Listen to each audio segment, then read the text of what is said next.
All right, Entree Architect community, it's 4 p.m. Eastern or thereabouts, which means it's time for the Entree Architect Context and Clarity conversation for Friday, July 29th, 2022. It's the last Friday of the month of July. Welcome. Glad that you're here.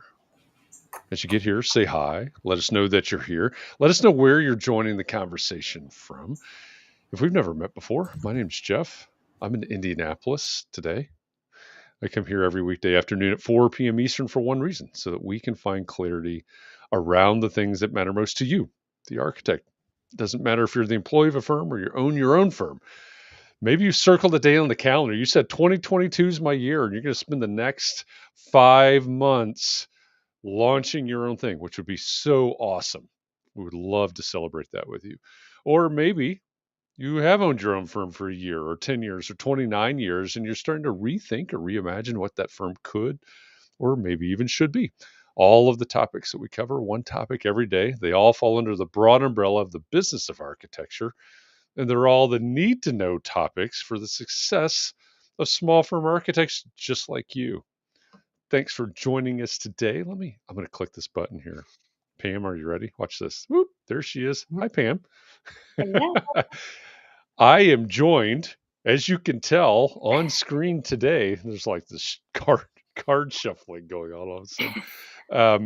I am joined by some friends, some folks from our community, because, as I said, it's the last Friday in July, which means it's book club day. Here in Context and Clarity, we started a book club back in January where we select a new book every month. Mm-hmm. Little caveat, we've had this book for 2 months now. I know. I'm disturbed by that, Jeff.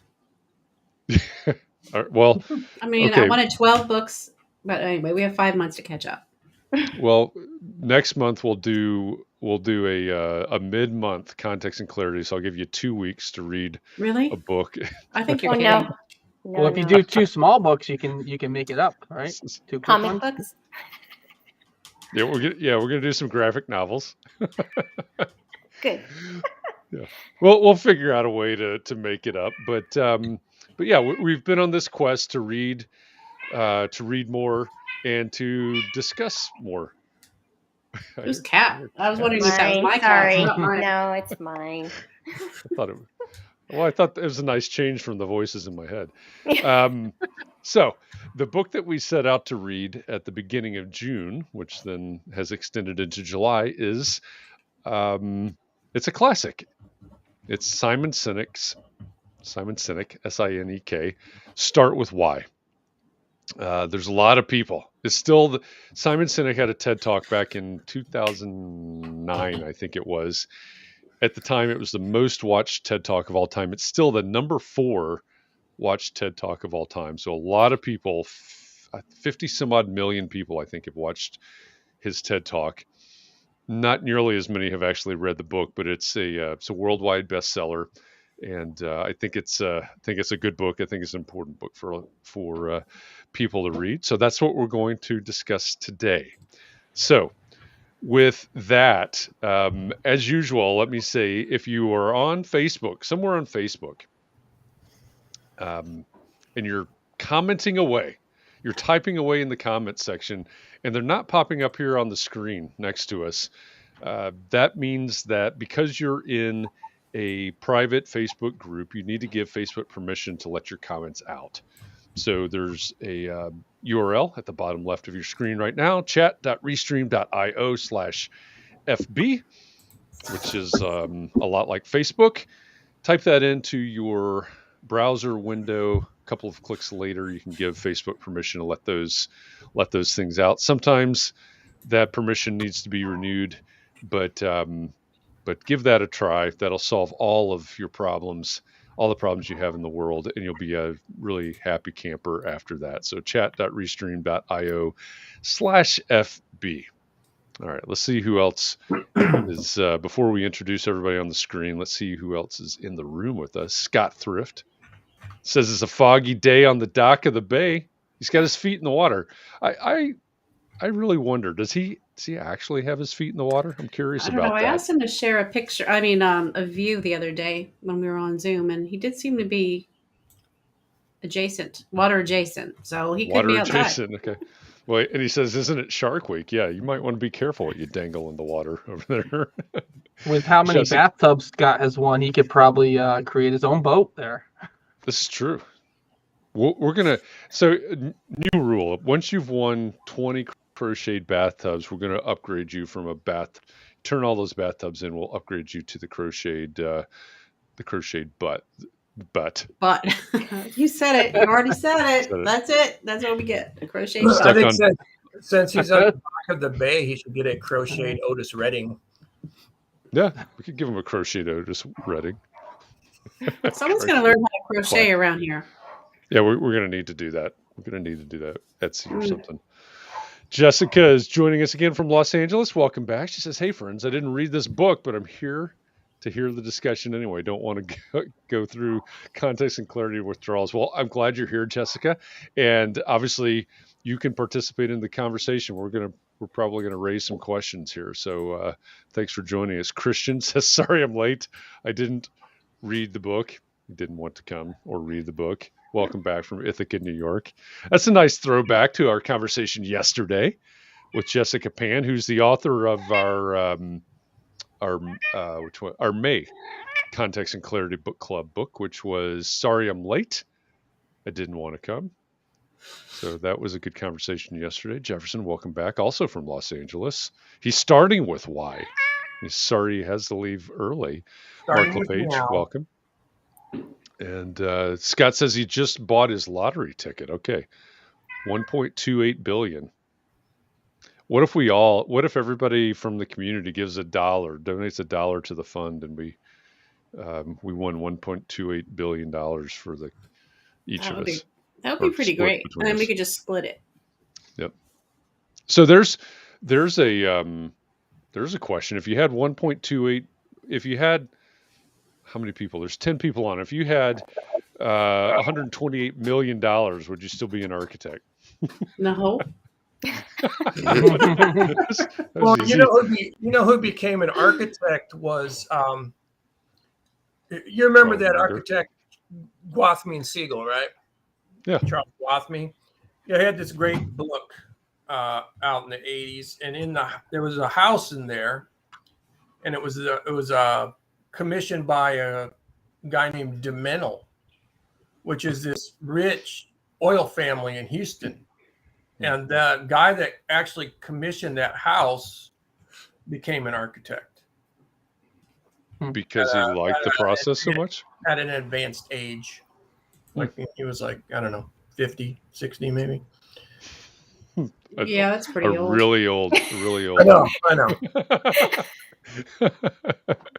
Wendy Brown, welcome back from Western Massachusetts. And Barry Reed, good evening. Cheers to you over there in Scotland. He says he's read this a couple of times, but my kids are trying their hardest not to go to bed, so might not hear much. You should put them on screen, Barry. The link is in the comments at the very top. Just go to that link and put your kids on screen with us. And Scott says, yes, he'd still be an architect, and oh man, the projects. Yeah, maybe that's all of a sudden you become architect as developer. Yep. That'd be all right. Yeah. That would be. All right. Well, welcome everybody. Glad that you've joined us today. Again, it's the last Friday of the month, so it's Book Club Day.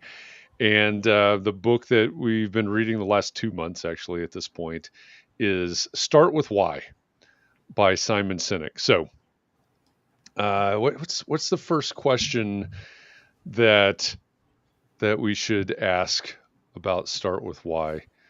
I'm not going to ask you what your why is. I'm not going to put anybody on the spot, but That's good. what Yeah. any How about what surprised you? Go ahead. oh, okay. I was gonna say, like, starting the first question, maybe, right with the first chapter. Do you manipulate people or do you inspire people? Manipulation works is a little easier. Yeah. Wow. I think that's a really great question. And if anybody that has not read the book, it's a book about leadership. It's a leadership book, but it's often used and translated into marketing and sales and others. And yes, manipulation versus inspiration is that's a great question. And I think it part of the point is if you are leading in some way, inspiration is the way you need to go because it fosters loyalty, et cetera. So I don't know. Hopefully I'm inspiring, but Yeah, I well, think you're I could inspiring. I think I could manipulate some people too It's good to have both skills. in certain contexts. Yeah. I don't. I I think he's don't talking think about that. personally I'm Oh, very inspiring. Say I'm that not. again, Rod. I'm not very inspiring. I don't think I inspire much. Are you manipulating? I must be. If I'm not one, I have to be the other, right? I don't know. Do you? I was wondering. I guess you'd have to ask some people I know. I don't know.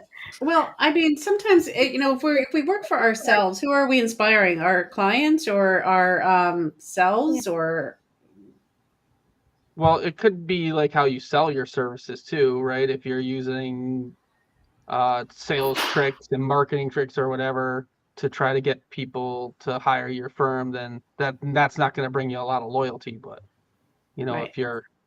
if you have a purpose behind your work, then people with the same purpose would hire you, I guess. Yeah. Yeah. I think that's an important point. And again, this is a book about leadership, but it quite often gets translated into exactly that kind of context. How do I build a company around this? How do I find clients or customers around this? And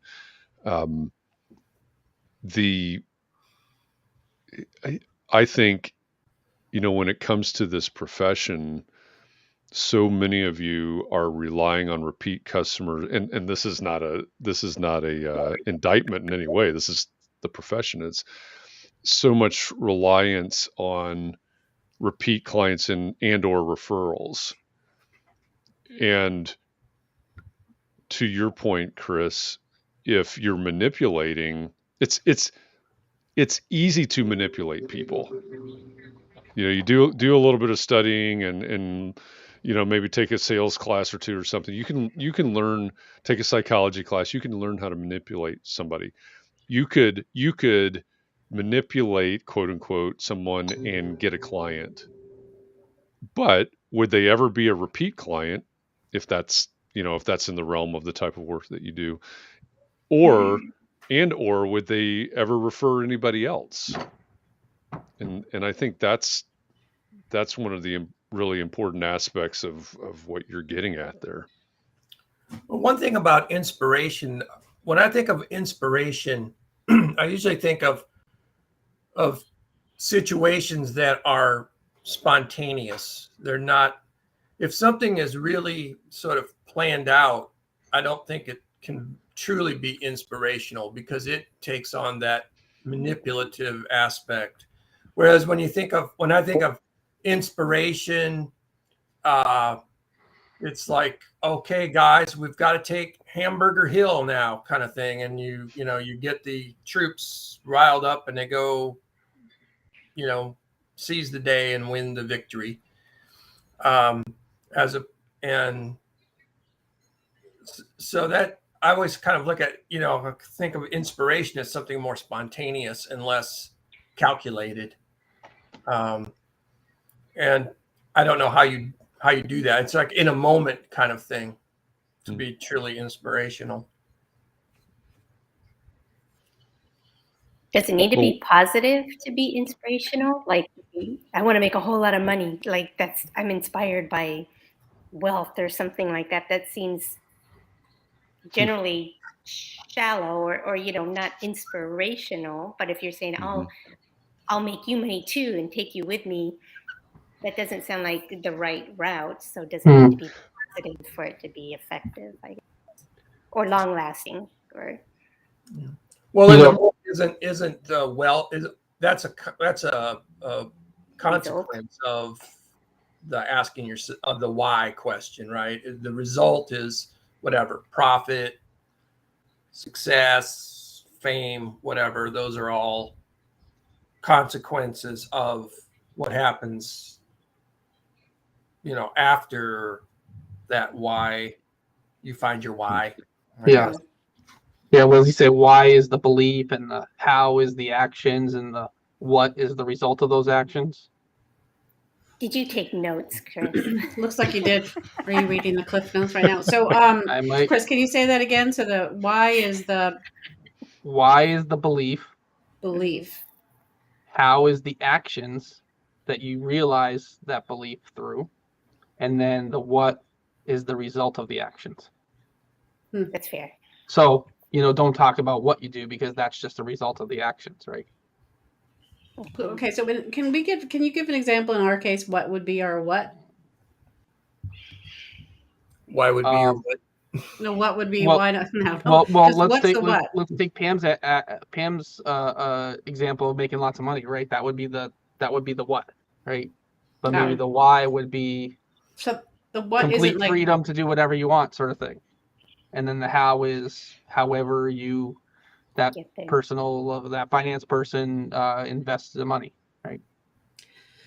See, in your case, Chris, I'm thinking like as architects, what is our what? Like is our what? Like it seems to me your why is not your why is having the built environment be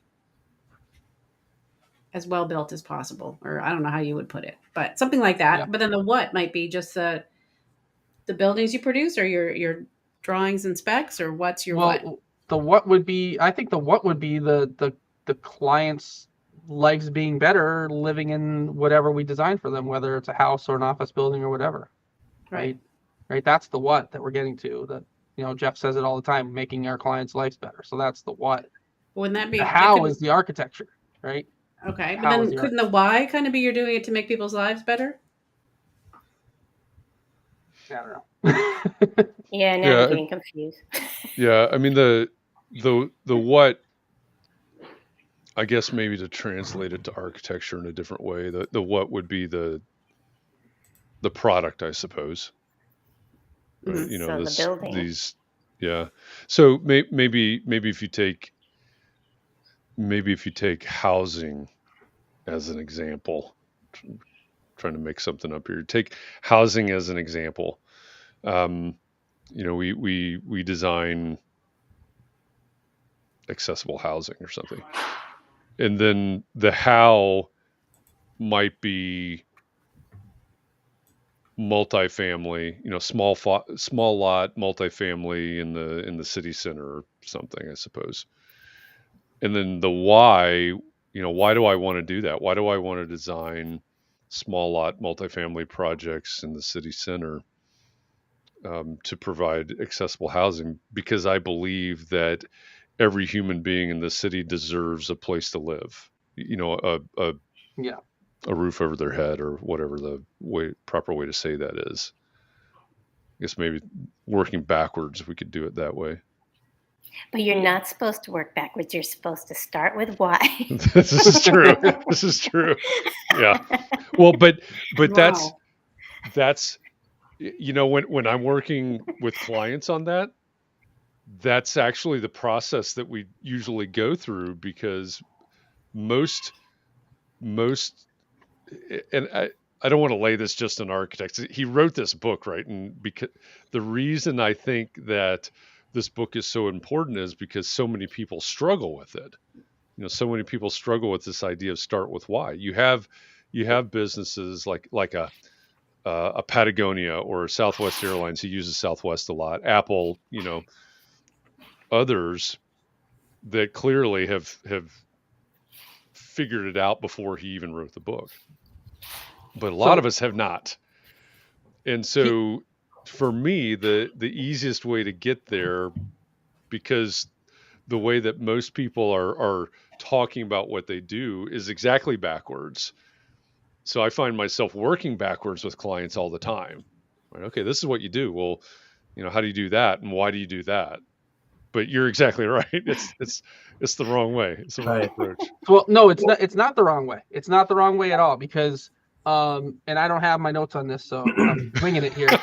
But it was in one of the last chapters. I remember the name of the chapter is "The Origins of Your Why" or something like that. And he talks about Chapter 26. Oh, is it okay? No, He said something along the lines of your why cannot be a goal that you want to get to, and then you formulate the steps. You have to look backwards to find your why. I don't remember exactly everything else he said in the chapter, but I do remember that. Well, it's like a reverse engineering almost. Yeah, right? exactly. Yeah. And speaking of reverse engineering, I'm going to make a little comment that I talked about this morning. The guys that started compact computers back in the early 80s, they all worked, I think, for Texas Instruments or something, and decided they wanted to do their own thing. And they didn't necessarily think about starting a computer company. They were going to start a Mexican restaurant. That was what they were going to do first, and decided that that's probably not a good idea. We should probably do something we know how to do. So they decided to make a portable computer and reverse engineered an IBM computer, basically, and had a lot of success for a lot of years. So what was their why? Well, I think the why for a lot of entrepreneurs is just that. It's the ability, doing something for yourself, kind of regardless of what it is. Because we were also talking this morning about, well, why would you want to be an exterminator? Why would you choose to start an exterminating business? How could you have a passion about that? You hate mice. And then I realized that after we talked about it, that's what I was thinking. I was like, well, I think people just want to have control over their lives, and that's enough of a why right there for a lot of what happens in small business anyway. Because it's like, I don't want to work for somebody else, or I got fired and I want to find my own way anyway. And that's the why for a lot of the people that are in these rooms anyway. I think that's a very realistic comment. And when you read the book, he Simon Sinek distinguishes between, and again, he brings up examples from companies, but he's actually talking about leadership. And so he talks about Steve Jobs and Martin Luther King Jr. and Bill Gates. I mean, you brought up compact, and I'm thinking, well, is this common in the computer industry? Because there's, several examples there, but he clearly distinguishes between the best leaders and maybe the best companies and the also rans. But I think, there's a lot of things that are started and they could be better, I suppose, is the point, if they were actually driven by a why or driven by a purpose. I was looking to see, I've got a little stack of books on the floor. Believe it or not, I actually have a few like real physical books. I don't know if Start With Why is down there, but Roy Spence Jr. wrote a book called It's not what you sell, it's what you believe in. That's not it. Hang on. It's not what you sell, it's what you stand for. It's about it's there. It's about purpose-driven companies. That's pretty similar. Who wrote the book first? Their book first. Yeah. You Simon Sinek. notice the person was sitting down on the cover of that book. They weren't standing. Yeah, he wasn't standing. What is Irony. Good catch there. Yeah. Jim Stingle wrote Grow, which is all about purpose-driven companies. All three of these books, they take a different they they have a different why for each of these books. Simon Sinek's is really about leadership. Jim Stingle's is from the point of view of the former chief marketing officer of Procter and Gamble, looking at the best performing companies over time in the world, studies, purpose-driven companies. And then Roy Spence Jr., he talks about his clients.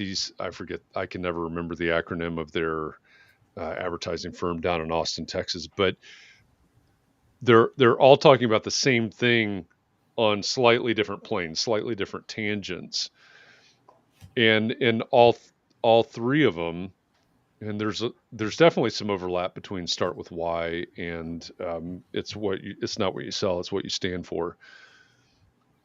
But for the most part, all three of those books have different examples of different people and different companies, and every single one of those examples is widely noted as the best in their segment, in their industry, whatever their context is. And the common thread in these three books is that purpose or why.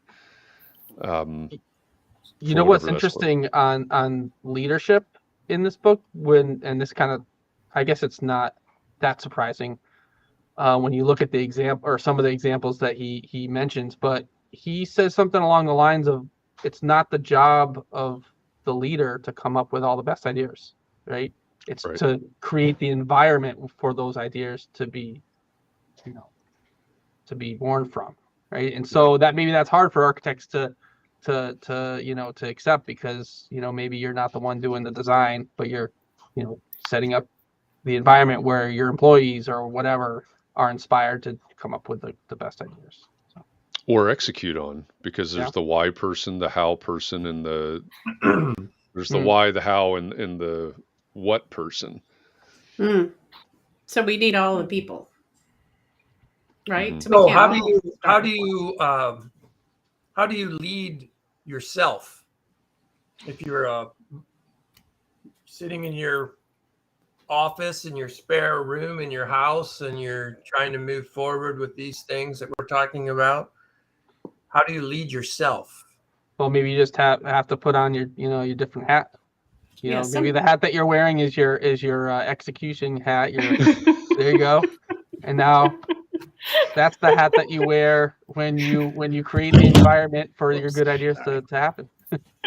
That's a good idea. I like that idea of actually having different hats while you're doing different things. That is a good idea.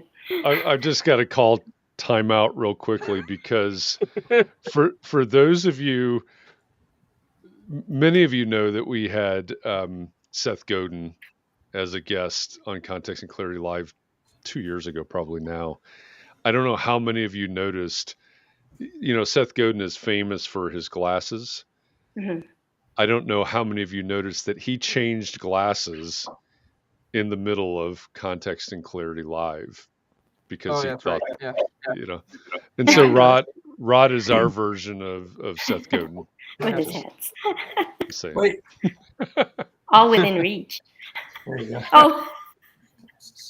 Nice. Yeah. So I was thinking while I was reading the book that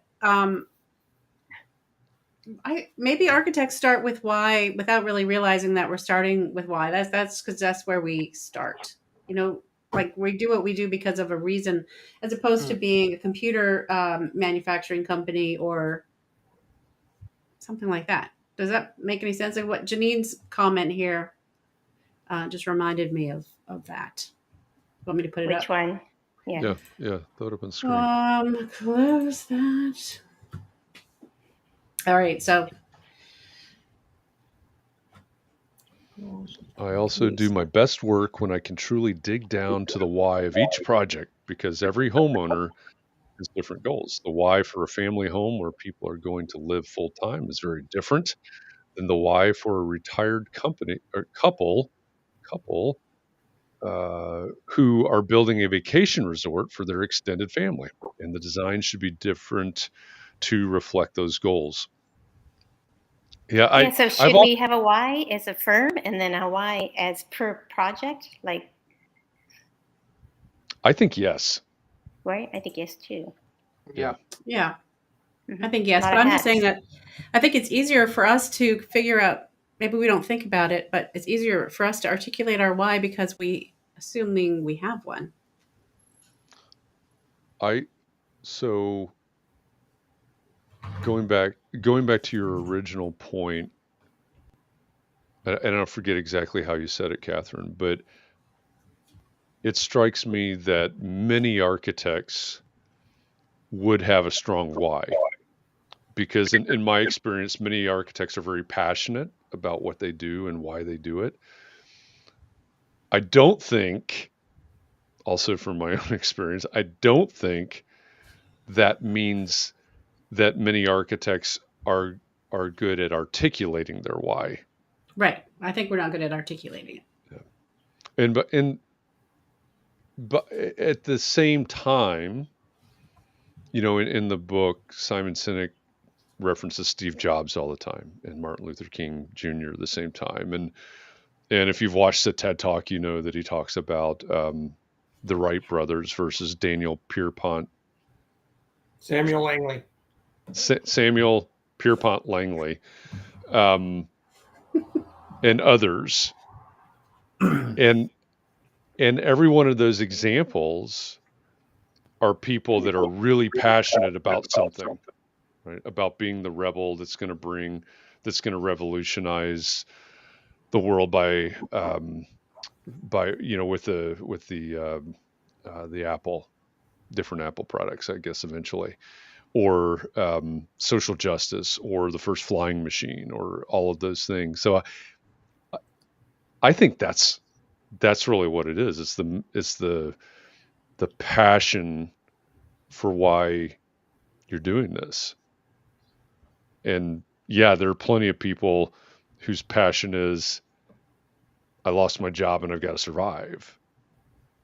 But does that extend, at what point does that stop carrying the organization at that trajectory? Well, it was interesting when they had the story of Walmart and how it had a strong start, and he started that from his wife, from Saul Price, and then how it just didn't hold the test of time because the kids or the grandkids, whoever, changed it up and made it about money, so they lost their why, and that's why they don't have the reputation they once had. So you do have to hold on to some kind of. They lost their why, I guess, when they lost him. So that's a great example, a great corporate example, and that comes back up in The Infinite Game, which is Simon Sinek's third book, and he tells the full story. I forget who the CEO was, but it's amazing to study that because, and this is different, right, than Rod's question a minute ago, sort of the polar opposite, because you get this huge corporation. But the CEO that came in, even from the day that they were introduced as the new CEO, just the way that they rephrased what Walmart was about and what they were going to do, et cetera. They were putting the shareholders first and so on and so forth. I've actually included this in a talk that I've done a few times, where you can watch the trajectory of that company. And when he comes in as CEO and makes some seemingly very subtle changes, but it becomes the polar opposite of Sam Walton and why they created Walmart. It falls off a cliff. Once one of the best, strongest companies in the world, it falls off the cliff when they essentially abandon that why. And it's striking. But back to Rod's point about, what if you're by yourself? I think that's part of the unique struggle of a small business owner, small firm architect, sole practitioner. Maybe not everybody in the community is sole practitioner, but it reminds me of Patrick McLamy, writing about what's his name, the what's George Helmut's manifesto for a recession-proof firm, and HOK. You've got to have all three of those roles. Well, if there's just one of you, how do you play all three of those roles, right? HOK had the H, the O, and the K. They played the three different roles. What if there's just an H? Then you've got to, So you got to be the okay on your own, I guess. You got to be okay. Yeah, or set aside time to work on those things separately. Yeah, where you can move between them, right? I mean, we talk about like time blocking to set up time for doing those other two things, whatever it is, the one that we don't want to. And can I go back to the beginning when you said if you won to $1.28 billion, would you still be an architect? I would, but I wouldn't have clients. So if being an architect means having clients, I wouldn't have those. But I would be just building stuff willy-nilly. I'd give a lot of money away too, to all of willy-nilly. Willy-nilly. Willy-nilly. Oh, for sure, it'd be willy-nilly. Would you change the name of your firm to willy-nilly? Maybe. Yeah, if I win $1.28 billion, Jeff, I make these promises. I will change my firm name to willy-nilly. And yeah, I will not have clients anymore, and I will give all of you $5 million. And I'll give away most of the rest of it to those other people. Those other people, the people who need it around me. Those other people. You don't have to change the name of your firm, but you can start a development company, Willy-Nilly Development. Willy-nilly, yeah, I love that. Maybe I'll just do that. Maybe you don't have to win.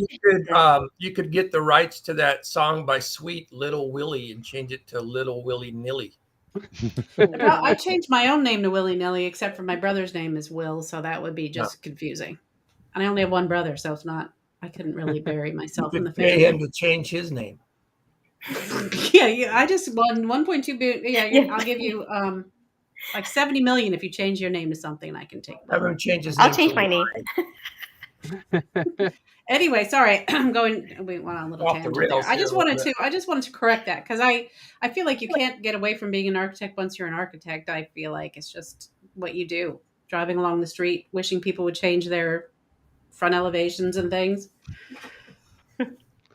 Well, Leslie says along those lines, my why seems always to me because I can't not do it. Got to see what will happen. Open-ended creativity. Yep. I think there's a lot of architects that feel that way. Wendy had a great comment too, because it's, I think this kind of gets into the implementation. If you know what your why is, then what do you do? She says the megaphone part is what I'm having trouble with. My why is easy. I'm supposed to be getting the word out. And I think that's goes back to yesterday's sorry I'm late discussion. Yeah. Speaking of which, can I say something about that too, which is not on this book club topic, but she never answered the question, what do shy introverts lack self-confidence? Remember, we were going to ask that. Oh, we never asked the question. Yeah. Right. She said it was a hard one, and then we never asked it. She's probably nervous the whole time that we were about to ask her the hard question. And then we never because she's like, I'm not an expert. I just, wrote about my experiences, so don't ask me real questions. Yeah. Well, I think with that, you got in her head the whole time. Yeah, I think what we talked about a little bit about it was in the clubhouse was about how there's actually a lot of pieces of that, and they kind of can get their wires crossed. There's willy-nilly. There's being introvert. There's being shy. There's being lack of confidence, and there's being isolated in certain situations. And some people experience all of that. Some people experience a little bit of it. Some people may experience some of it and cover it up. Some people don't experience any of it, but I think the pandemic had a lot of effects on people who are introverted anyway, perhaps feeling more isolated and and it sort of piles up a little bit, and we're kind of digging ourselves out of it, hopefully. Yeah, but she actually wanted to see people and wanted to talk to the baristas, which Jeff and I discussed. And I didn't feel that way at all. I was happy just to, maybe that's because I had all of you though, because every day I'd be out there in the world without leaving my house. So I didn't feel like I needed to go out anymore. That's a good point. I hadn't thought about that. I have a very quick anecdote. Yesterday, before the session at 3:00, I had a quick eye doctor appointment, and I was sitting in the waiting room, and there was a lady who was looking for her husband, and some other lady said, "Well, what does he look like?" And she said, "Well, he's tall." And they looked at me, and I said, "My wife's in Puerto Rico," and that started the conversation. But then one of the two ladies that was there got up to go into the exam room, and then this other woman's like, "So who do you think Trump's gonna pick for his running mate?" Like, What?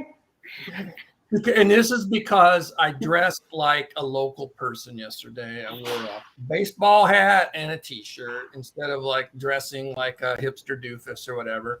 Is that you're in your hipster doofus outfit right now, I assume? Here's something. If you're a middle-aged white guy down here, everybody thinks that you're, a Republican Trump supporter. And when they find out I voted for Obama 3 times, they don't talk to me anymore. So, but which election did you vote 3 times? Well, he was very funny. Senator. He was a senator. Yeah. I voted for him for senator. It's just pretending that you voted more than Illinois once. back then. Yeah. So, but yeah, she was kind of in shock when I told her, "Oh, well, I think he might be in prison by then." So, she was like, "Oh my Lord!" Well, take her over to the cardiologist. But I felt bad because she was so obviously not smart, and just so obviously she was, from the other conversation we're having, I felt kind of bad afterwards. I felt like I was picking on her. She was easy prey. Yeah. What was her why then? Nicer to her. I could have done the Southern thing. Like I could have said, "Bless your heart," which they say down here, instead of "you're a loser" kind of thing. Or other versions of that. Yeah, it's like, yeah, well, you're from the South originally, but bless your heart. Yep. I always wondered why they said that to me so many times. If you figure it out, it took me a while to realize what they were actually saying. Yeah. Janine says, if you only have an H, this is back to the small firm the architect. subject. Oh, okay. Yeah. If you only have an H, you hire or subcontract the O and the K. I'm good in the Y. I'm good with the why and the how. The rest of it, I have an outside consultant do. I think that's the answer. All right. We've got a lot of hats. Can we get to the point that we are comfortable with or able to subcontract or hire out the wearing of the other hats, whether it's the HOK version or the why, the how, and the what version.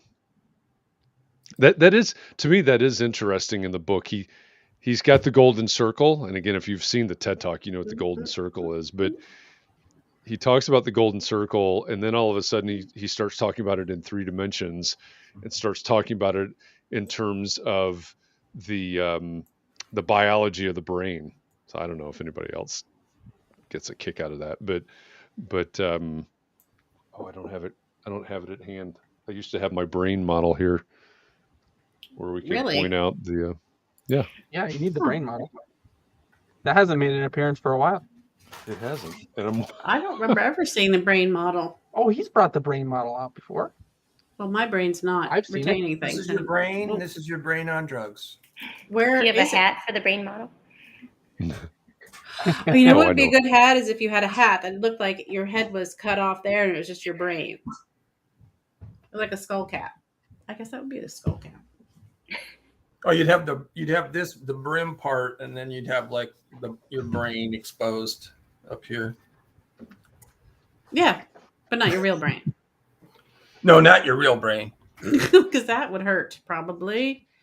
Okay, I don't remember this at all. Does it come This is apart? your brain. I realized why I didn't have the brain model close at hand. This is your brain. This is your brain on Costanza.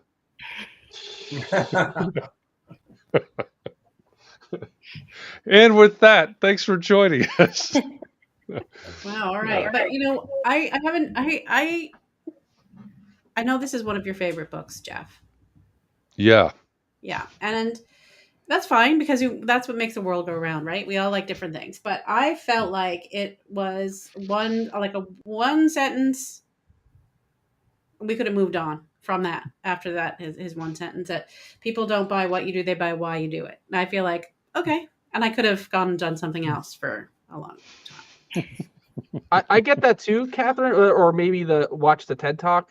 But then there was some things in there that that I wasn't expecting, like don't hire employees for their skills, hire them, if they believe what you believe, or the whole section on trust. I wasn't expecting that. I mean, we could probably have a whole hour-long discussion on his thoughts on trust, and just doing your job or doing your job well doesn't build trust at all, right? It's not like that's expected, right? Yeah. And that people only will trust you if they think that you don't have some sort of ulterior motive of personal gain of some reason. And okay, I don't remember that at all. I must have not been paying attention when I was listening to that. That was like right in the middle. After the first sentence. Yeah, exactly. You got to the second time. Yeah. The second time he said, "People don't buy what you do; they buy why you do it." You stuffed us or reading. I guess. Yeah, I was thinking about that $1 billion. Yeah. She was daydreaming. But I told the story earlier this week about the firm that I interned at that maybe did some shady things, and when I read that section on trust about being motivated by self-gain, I thought of that firm, right? I thought that firm was only motivated by keeping their image and making as much money as possible. And so I was thinking, as I read that section, like, people probably don't, well, I know for a fact that people didn't trust that firm and that person that ran that firm. So. Yeah, and when you get to, I mean, to me, it's a super. Well, obviously, I mean, my career's kind of built around this, but I think it's a really interesting business dynamic. And I'm not trying to throw anybody under the bus here, but there's a conversation going on in the Facebook group right now where somebody said, I think that if every project, I forget exactly how they put it, but if every project that required a permit required an architect, people would value architects more. Oh yeah. No, yeah. And I again, no offense to anybody out there, but when I read that, my head starts exploding. I have to walk away for 3 days, count to 130, and then come back, because when you're talking about trust, when we're talking about value, people, first of all, people rarely value the things that they're required to pay for. True. And that's exactly what you're saying, right? You're required to hire an architect for this. You're required to pay an architect for this, is what I hear, as a consumer, as a potential client. I don't value that. No. If we've ever said, yeah, you don't value a trip to the DMV, right? It's like, right. And for anybody that's ever said, oh, well, the architect's a necessary evil, what's your version of that once you're required, for every project? And so, when it comes to what people actually value, if they can make some sort of emotional connection, like, oh man, I love this. I love the way that turned out. I love the way this feels. That makes me that makes me feel more connected. Whatever those feelings are, our brains actually value those things. And being part of a checklist doesn't do it. In fact, it works in exactly the opposite direction. And so, when he talks and writes about some of these companies and the idea that a why gives somebody something to believe in. He uses the example of Harley Davidson, which I actually laughed out loud when I was listening to this part of it again. He said, a lot of people think about brands in terms of their logo, which is not really the right way to think about it. But Harley Davidson motorcycles, there are people that have tattooed the Harley Davidson logo on their body, right? And he goes, that's crazy. If you think about it, it's like, take your logo and imagine somebody tattooing that on their body. Like, who in the world would do that, right? Would we even do that? Yeah, I actually have that in my contract where all my clients have to get a tattoo. And you Chris do Novelli, and 3 tattoo. Yeah. Well, Exactly. you know right what? here, When he was talking about Harley Davidson and also Apple in the book, he did get around. He did get around to this, which is the whole early adopter it's part of it. identification, which I find that's true with. I found that true with Apple a lot. But when I was in college, the second time when I lived in New Mexico, I worked down in this tourist, like where all the tourists came, like Old Town. I worked down there. And there was like, they had these conventions come through, and there was like a Harley Davidson convention, like gathering, like a Sturgis almost kind of thing. Yeah.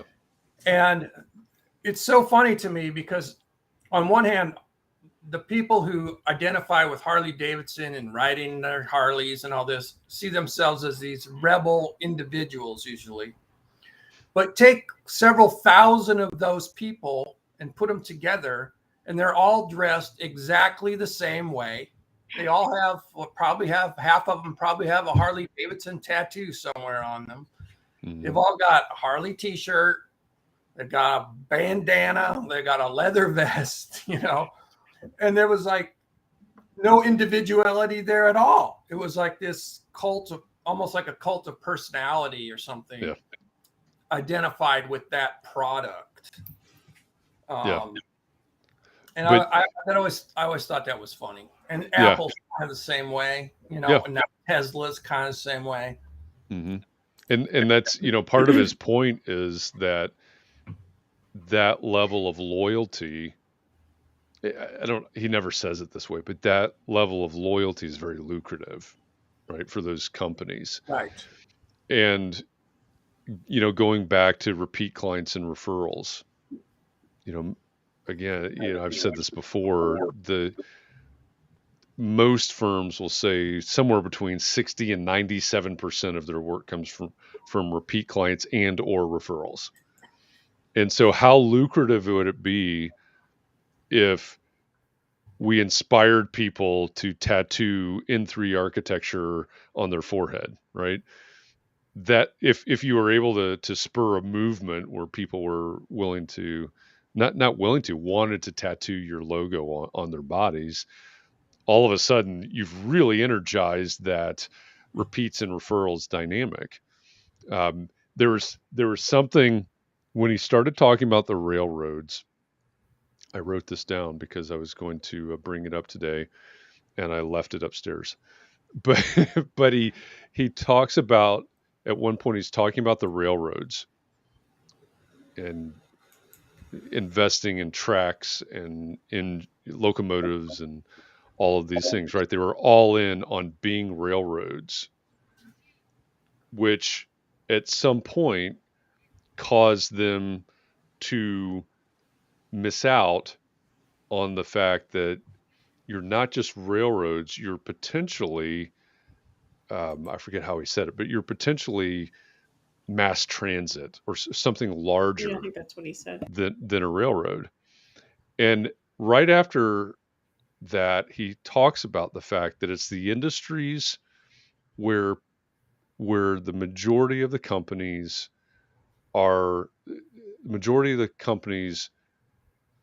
talk about and are focused on what they do, that lose the ability to see the change coming, that lose the ability to compete with people and competitors in other industries that are threatening them, because this is the way that they've always done it. And as you know, I was walking and listening to this and I heard that. I was like, oh my gosh, how many architects, and we have this conversation all the time.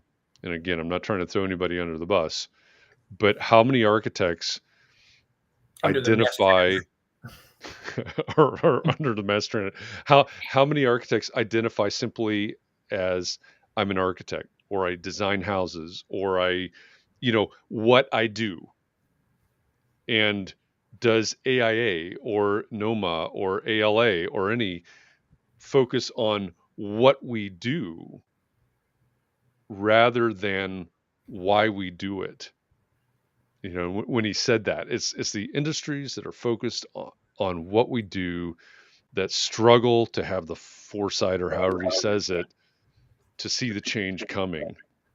And that's what kind of hit me in the face as I was listening to that, is that's a real danger here. If we're not, we as individuals and we as a profession are not focused on the why. Those are two different whys, but or multiple different whys. But if you're not seeing it at that level, sure, the draftspeople, sure, the assault on, the people that are trying to eliminate professional licensure, sure, all of these things could potentially have a huge negative impact on the future of the profession. Well, that's a good analogy, really, because when you talk about these, talk about the railroads, for example, you're only talking about basically about a century and a half, 1800 to the mid 20th century. Think of all the technological revolution and disruption that happened within that time, that, where something was cutting edge at one time is, in 50 years, it's obsolete because of these new advances that have happened technologically in this industrial revolution that happened. In terms of the profession, the disruptions are what you're talking about, Jeff. I mean, the real disruptions in this industry, I don't know if they're going to be technological, as if they're going to be sort of a bureaucratic or a disillusion of bureaucracy, and i.e. the licensure and things like that. I think there's probably a pressure to do away with a lot of institutional things that are licensed, that are, whatever. I mean, they're trying to get rid of, government workers and replace them with hand-picked people. So I could see that. I could see a real sort of attack on professions because, I can I can do law. I can be a lawyer. I don't need to be have a law license. I can be a lawyer, kind of thing. Yeah. I can defend myself. I can defend myself in court, without any kind of law degree. Yeah, that's the bizarre part of the license system. Well, but although maybe with the Jessica Pan book, maybe I will do that. Maybe I'll start, representing. I feel like maybe it's just me or the architects I know, but I feel like architects kind of think we can do everything. Like we can do accounting, we can do law, we can do wiring, we can do whatever. I think we have some ego problems, possibly. Well, anyway. And Rod, you said a century and a half for the railroad. how At old most. how old is AIA? If we use that as sort of the professional lifespan of architecture in the United States, Probably 140 years, maybe. 165 years, a century and a half ish. Yeah. Yeah. Not very long. I also just happen to have this sitting by too for everybody that read Wow. the book. So wow, retro. that's classic. Yep. 1,000 songs in your pocket right there. Right. 1,000 songs in your pocket. Yeah. Hey, Jeff, how many Wilco songs do you have? I have no idea what's on. I can't even charge that thing anymore. So I don't know what's on They're it. still in your pocket though, Jeff. That's the good thing. Yeah. Well, now I You know now. you know who the band Wilco is, though, right? Yeah. Yep. Yeah. Yeah, we just talked about them this morning. I was talking about a book we should maybe read called How to Write One Song. How to Write It's One a Song. book by Jeff Tweedy, the front man from Wilco. Okay. It's a good book. Speaking of what our next book should be, Jeff. Good segue. Yeah, I didn't pick it out yet. Oh, I thought about that about 15 minutes ago. Oh, sorry. We'll announce the You do it right on the announce fly, next right? book soon. What's that? I said you should just do it right on the fly. Just pick something out just pick on one. the top of your head. What's on the floor right next to your desk? Nothing you want to read. You sure? I've got graphic standards next to my desk. Yeah, I definitely don't have that. Don't want to read that. The only reason I have that is because I just moved. I don't know why I keep that book. Okay, what else do you have? Oh, here. This is a good one. Oh yeah, I've got that one too. I already got it. I'm going to order that one. Hey, you know what? Actually, what I think everybody's ordered is a pretty good house book. We could read that and Oh talk yeah. about it. So, no, is that what it's called? There's a good one. Yeah, there you go. Capital. Mine's down on the. Is it a book to read or? I don't know. What do you think, Chris? I think it's a book to read. Yeah. I mean, they don't have an audio version of it. Of the Pretty Good House? Uh-huh. Is it Pretty good it book. a reading book or is it like a Flip through it. like graphic? Well, let's say it's more of a reading book than graphic standards. But it's Oh showing. my It's God. more It's got a lot of words. More of like It's got a lot of showing you words. how to do Yeah, a but then pretty we good have- house, right? Examples. Mm-hmm. I'm just flipping to random Right. pages here. Look, How I'm many just gonna pages write- is it? What's that? How many pages is it? How many pages? It is So why well 252 if you count the index, but let's go. why are you putting dashes in your 244. comment there? Yeah, let's see. Context. Memorize of. All right. Look, I looked up the best. I know this isn't the way we do this, but maybe we could. Okay. It says the 12 best business books of all time. Mhm. I thought I had a list. So, number 1, How to Win Friends and Influence People. Weren't we talking about doing that one? Mhm.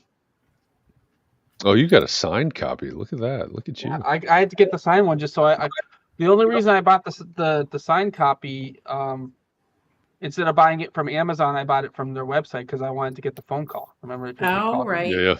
Yeah. And you got it signed. So, Yeah. Here's a good book. Oh, Nicole has Rocket Fuel by Gino Wickman. This is a good book. Move it up a little bit, Rod. over to the little Yeah. right.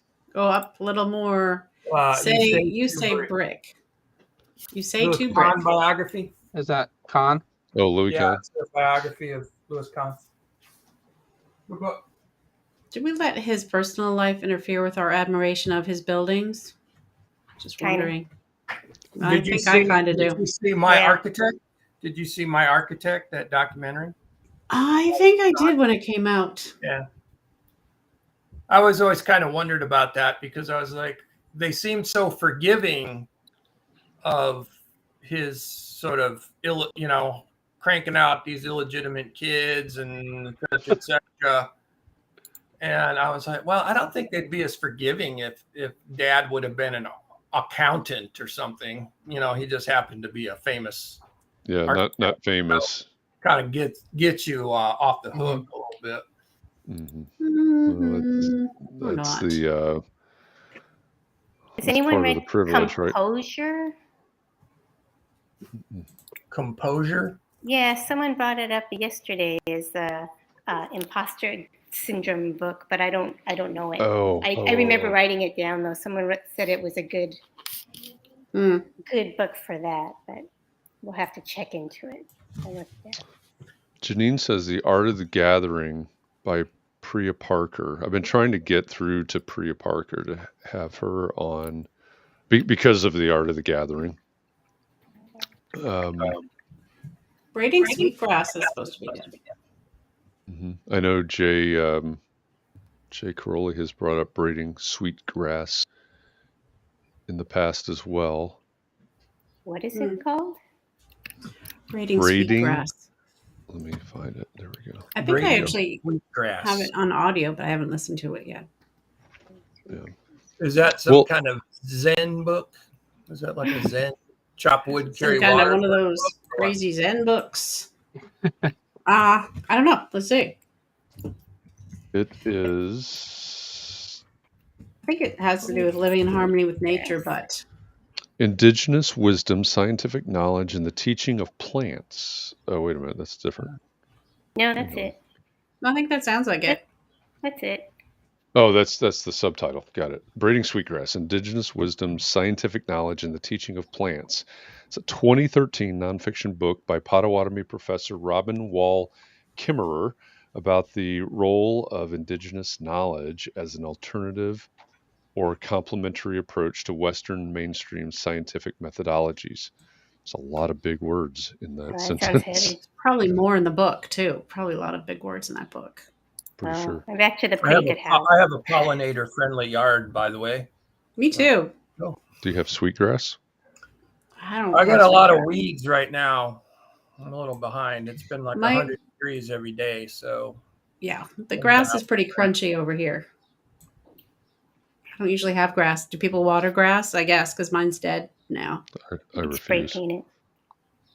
Spray paint it. To me, summer means crunchy grass anyway, so I feel at home with that. Let's see. Matthew says, a more beautiful question. Wendy says the braiding, I think this is related to braiding sweetgrass. It's got short stories from native culture. Janine says color of law, but that's a slog of a read, she says. No thanks. It's hard. Art with slog. I'm working on that one. Art of the slog. That would be awesome. Start with slog. Oh, start with slog. Slog or slaw? I had some coleslaw last night, actually. Scott says grass watering is outlawed. All right. Well, we will we'll pick something, and Matthew says start ugly. That sounds interesting. Before Monday, we'll make an announcement.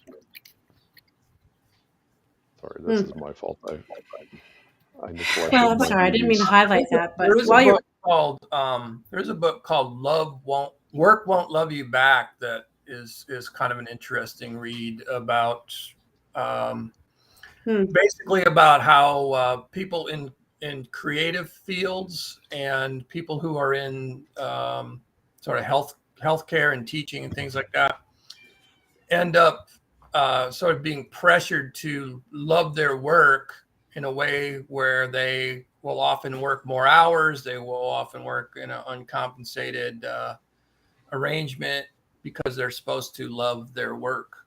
Interesting book. So then in the end, love doesn't love you back and your family doesn't love you back because you never spend any time with your family. It's just depressing. We should read that. Yeah. Before it's too late for us. I'm just going to say while you're writing stuff, Jeff, that the origin of willy-nilly, I looked that up. Just wondering what that even means. And it's it goes back to Old English, the combination of nay, which is no, and willin, which is will. And so the phrase willy-nilly means unwillingly or haphazardly. Oh, yeah. No Which is a great willpower. name for a development company, actually. Yeah, haphazard Willy nilly. development. Kind of right up my alley wally, you know.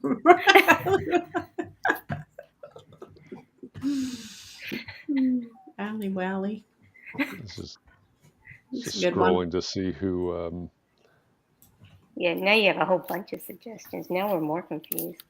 Oh, so grass watering is outlawed. All right. Well, that makes me feel better about my brown grass.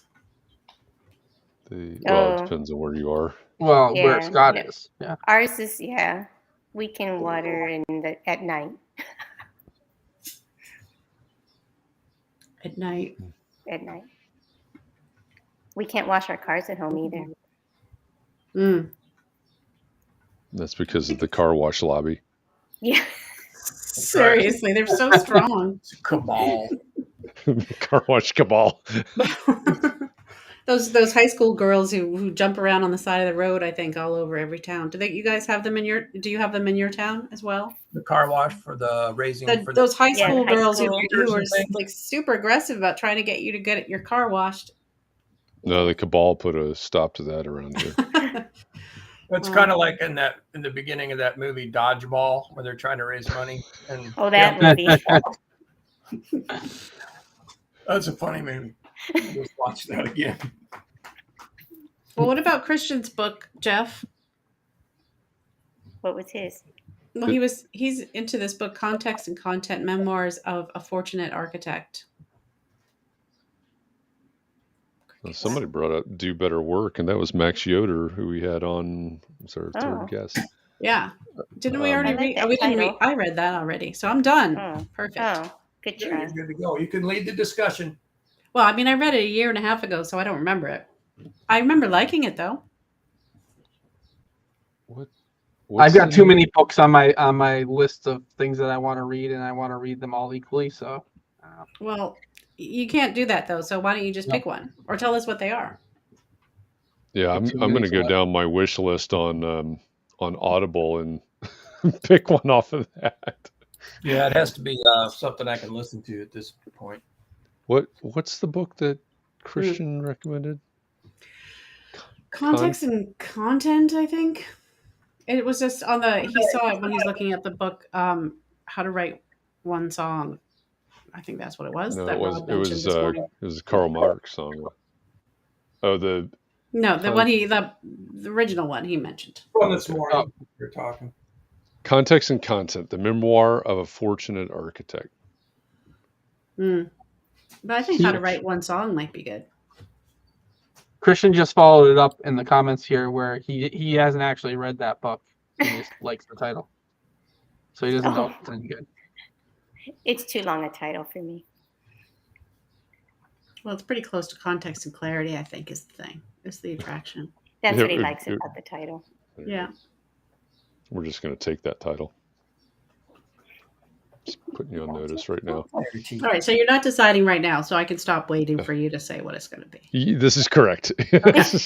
All right. It's got to go down my wish list. Wait, I wanted to say something about the voices in your head, Jeff. What? Are you hear them too? They're so loud. I can hear them when I wear my headphones. No, we were talking about that. Weren't we talking about that last week on one of the Zoom calls about whether people actually hear the voices What voices? in their heads? What? Like if you actually see things, like you see the thing that you're imagining, and then people were talking about having the hearing voices of the dialogue, but not in a schizophrenic sort of way. No, Have you been Okay. listening to Morbid? I have actually been listening to Morbid, and I meant to tell you that I have been, and I've been enjoying it. Yes.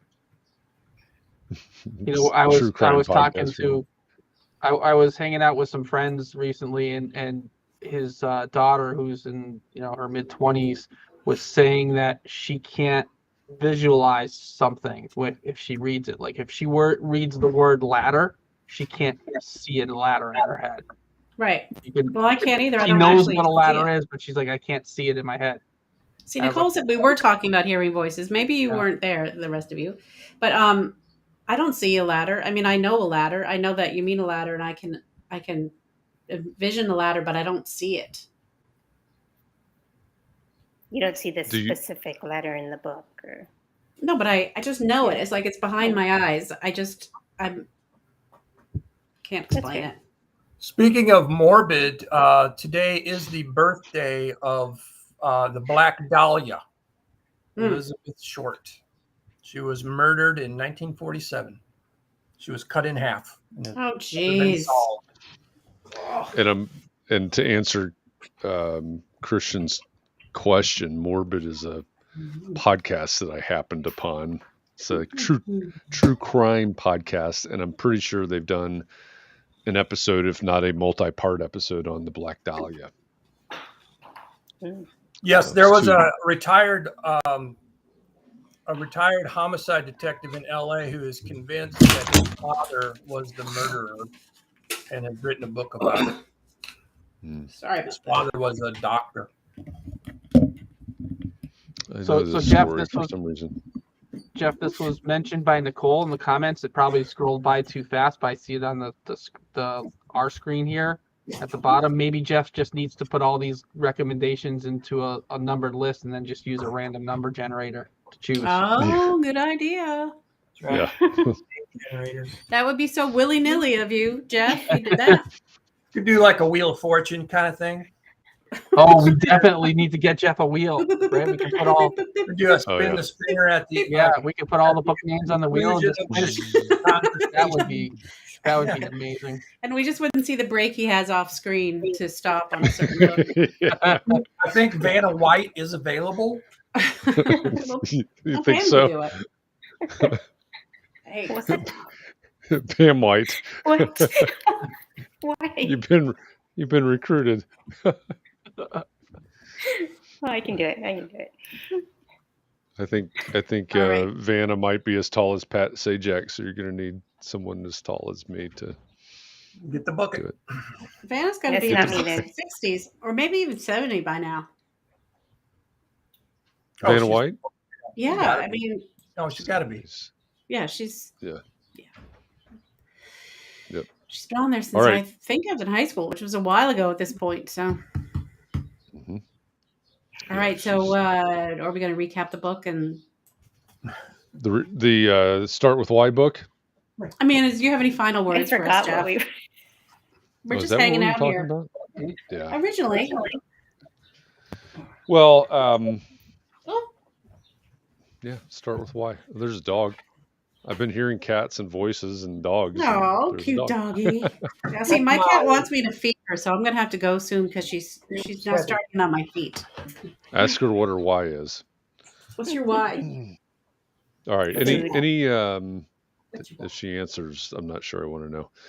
Any her why? Any last thoughts? Any last thoughts or takeaways from Start with Why? Well, I'm sorry what I said about how it was too long. I was wrong about that. And maybe I should read it again. I didn't mention the Wright brothers. I was railing all morning about the Wright brothers, and another time this week about the Wright brothers, and about how much more advanced and ingenious they were than they're kind of given credit for. They're kind of shined off as almost like they were lucky they did it, but they were both ingenious aeronautical engineers in a time when that all was just beginning. Mm-hmm. So that's all I'll say about it. You know, they invented a lot of the things that are still used today. Take that, Daniel Pierpont Langley. Take that, Mr. Langley. Rod's the only one who remembers his name, so yeah, everybody remembers the Wright brothers. Well, that's because my middle name is Pierpont. Oh, that explains it. Rodney Pierpont Warner. Named after him. Wow. It's not really, but my grandfather was named Orville. So not really, right? And my grandfather was named Orville. I never know when to believe it. That's true. Believe it's possible. Well, very possible. My grandfathers both had names started with O. Oscar? One was named Orville, and one was named Otto. Otto. Oh, I thought you were going to say Rittenbacher. That's not a no. Orville Rickenbacker. He was the World War I flying ace. That was Eddie Rickenbacker. Yeah. Well, Eddie's brother is the popcorn magnate. That's right. So. All right. Well, that's why we've popcorn's so good because of We the really crop derailed here. well, that's what happens when you just see yourself as a railroad. That's right. There you If you see go. yourself as a mass transit, you wouldn't be derailing. You might own the airlines now. That's right. That's right. That's a quote. Christian. That's a pretty near quote right there. It's pretty funny. You might be going to Mars. I don't know. The Yeah, way it that might this be. conversation is going, I'm going to be starting my weekend with some popcorn. That's for sure. Yeah. Yeah, I wish I bought some at the store today. Popcorn that you're going to eat on Hamburger Hill. Yeah. All right. Yeah, wait, what is Hamburger Hill, by the way? Someone mentioned Hamburger Hill, and John said, Jeff, Hamburger Hill was I think that was. are you looking at me like, why'd you just ask another question? We were going to hang Yeah. up. Because it had to do. It was like there was a Hamburger Hill, I think, in Korea. In the Korean Oh, okay. War, and I think there was one also in the Vietnam War. They just called it that because if you were trying to capture the hill, you'd basically become hamburger. I see. Okay, sorry I asked. Yeah. Let's go back to talking about popcorn. Let's go back to talking about Elizabeth Short, the Black Dahlia. I'm sure there's a podcast about her somewhere. I'll listen to that tonight. Oh, there's some probably dozen. In Morbid, I'm certain that they've covered it. Hey, you mentioned earlier that we could also be streaming to TikTok. Are we going to do that? Maybe that intrigues All right, stay me. tuned. Stay tuned for Monday for the Well, that answers would to be all these interesting. questions. I'll have to figure out how to do it first. Is If there you a want to time? if you want to watch a good show about the Black Dahlia, there's a movie called My Dark Places. It's a documentary by James Ellroy, that writer, James Ellroy. You know him? Wrote L.A. Confidential and Oh, okay, yeah. all these best-selling books. Well, his mother was murdered and it was never solved. So it's about that and his obsession with the Black Dahlia. That's sad. I saw the debut show of that at the Chicago Library. No, it was at the auditorium. Chicago Library. I saw that with James Ellroy in person. Oh, well. He was a jerk. Anyway. So. All right, then. That happens. All right. Well, I know we're well past our We hour are at this very well point. past. Thank you for this conversation today. If you haven't read Start With Why, and you can stand more than two sentences. Yeah, hearing him say it or reading him say it, because he does as a point of emphasis say he repeats the phrase several times, a handful of times during the book. People don't buy what you do; they buy why you do it. So. Christian says, let's end with why. And by the way, Vanna White is 65. With that, thanks everybody. Next week for Context and Clarity Live, we will have as our guest Ian Motley from Blue Turtle, I think Blue Turtle Management Consulting. So I will post tomorrow morning all about that. And we'll look forward to next week. Until then, again, thanks for a great week of conversations and a lot of fun this week. Have a great weekend. Barry, if you're still out there, have a great night. Hopefully your kids went to bed. Be well. Stay safe. Keep those around you safe and well. Find some time to breathe and relax and a way to rejuvenate. You got to do that. We do this every day. So pace yourself. Take care of yourself. And we'll see you Monday, everybody. Do it every day, but not for an hour and a half. Okay. Not for an hour and a half. Bye. Have a good weekend.